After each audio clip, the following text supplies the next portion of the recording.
சென்னை கிண்டி கத்திப்பாராவிலிருந்து ஈக்காடு தாங்கல் செல்லக்கூடிய சுரங்கப்பாதையில் கனரக Taurus lorry சிக்கிக் கொண்டதால் போக்குவரத்து பாதிக்கப்பட்டது. சுமார் 2 கிலோமீட்டர் தூரத்திற்கு வாகனங்கள் அணிவகுத்து நிற்பதால் வாகன ஓட்டிகள் சிரமத்திற்கு உள்ளாகினர்.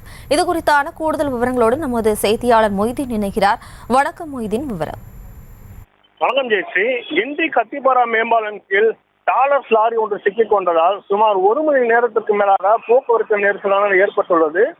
கிண்டி கத்திப்பாராவில் இருந்து ஈக்காடு தாங்கல் நோக்கி செல்லக்கூடிய இருசக்கர வாகனங்கள் மற்றும் கார்கள் செல்வதற்கு ஏதுவாக கிண்டி கத்திப்பாரா மேம்பாலத்திற்கு அடியில் ஒரு சிறிய சுரங்கப்பாதை ஒன்று அமைந்துள்ளது.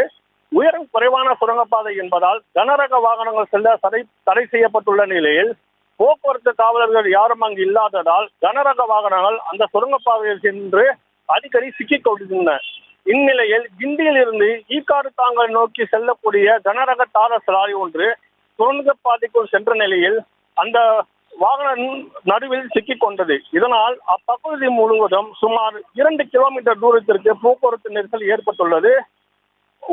ஒரு மணி நேரத்திற்கு மேலாகவும் தற்போது வரை போக்குவரத்து காவலர்கள் யாரும் அங்க வராத நிலையில் வாகனங்கள் அனைத்தும் அணிவகுத்து நிற்கின்றன. கனரக வாகனங்கள் செல்லாதவாறு தடுப்புகளை அமைக்க வேண்டும் எனவும் போலீசார் இங்கு சோதனையில் இருக்க வேண்டும் எனவும் பொதுமக்கள் கோரிக்கை வைக்கின்றனர். விவரங்களுக்கு நன்றி மொய்தீன். செய்திகளை உடனுக்குடனும் துல்லியமாகவும் தெரிந்து கொள்ள சப்ஸ்கிரைப் பண்ணுங்க.